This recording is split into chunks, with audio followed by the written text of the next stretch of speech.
Hello my people, as you've seen, today we are going to discuss about cars that you should avoid buying. I know my boss could not allow me do this video at the showroom, that's why I'm doing it at home.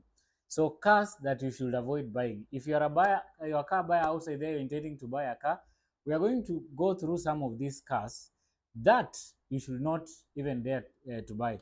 And here we are going to look at maintenance and the resale value. Those two things are very important when you're buying a car.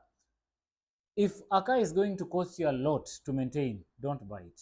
If at some point you want to upgrade and you cannot be able to sell that car easily because it has lost value, don't buy. So that's why today I'm going to take you through a certain list of cars that you should avoid buying if you're outside there and you intend to buy a car.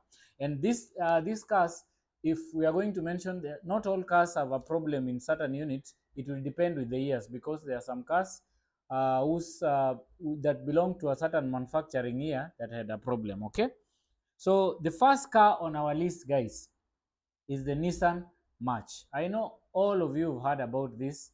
You've heard people talking about the Nissan March. By the way, it's one of the cheapest cars to buy.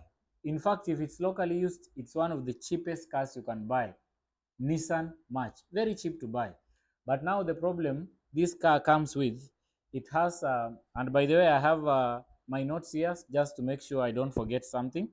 This car has a problem with the gearbox. I know people have talked about the gearbox in Nissan March. It has a problem with the gearbox. It overheats, and the resale value is just poor. So number one, Nissan Note, not Nissan Note, Nissan March has been known. It has one of the poorest gearbox because it knocks all the time. As ni gari umekaa nayo kidogo, within a very short time imeleta issues. So if you're outside there, this car, if it's new, is being sold at around 850. If it is used, of course you'll get it as low as even 400, 380. But just be prepared because it has gearbox issues, but not all. From 2006 to 2011, that's where the problem is when you're talking about Nissan March. So if you're outside there and you're shopping for a car, please, if it's new, the newest models, I think they have tried to fix that problem. But 2006 to 2011, gearbox overheating have problems with this car. So I thought you should know that, yeah? So that is Nissan March. The second car on our list, it is the Mazda CX-5 from 2011 to 2013. Mazda CX-5, I'm not talking about the petrol engine. I'm talking about those ones that have the diesel engines. From 2010 to 2013, we are talking of cars that are between KCX, KCW, KCY, KCZ. There. Diesel engines, hey, they have a problem. You've heard people saying, oh, when you buy, you do the DPF delete, blah, blah, blah, blah. This car is very good, by the way. It's a very good off-roader. It picks very well. Very nice car, yes.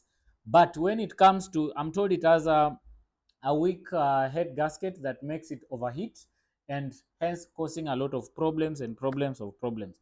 So Mazda CX-5 diesel engine from 2010 to 2013, please stay away from those cars. But from there, from 2014, 15, and the new shapes, perfect.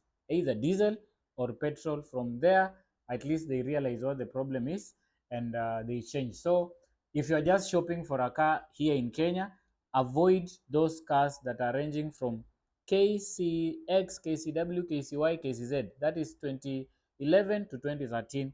They have that problem. That is the Mazda CX-5. And I'm not talking about the petrol. I'm talking about the diesel engine. Sawa? Okay. So from there, our next car after this is the Nissan Dualis. Nissan Dualis. Guys, you'll bear with me. This is the second Nissan we are talking about. By the way, the Nissan Dualis is very cheap. If you want to buy this car, it's very, very, very cheap. Yeah. Outside there are some countries in UK and they call it the Nissan Qashqai, something of that sort. But here in the African market, we call it the Nissan Dualis. So Nissan Dualis is a very good car, spacious car.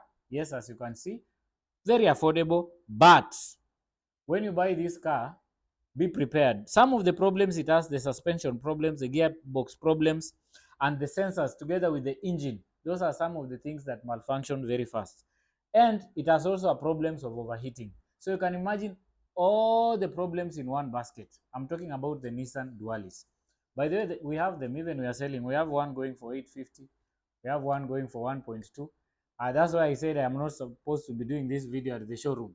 But I'm here to tell you the truth, just like the truthful man is somewhere there. Mrima Uligusu. Anyway, I'm not going there.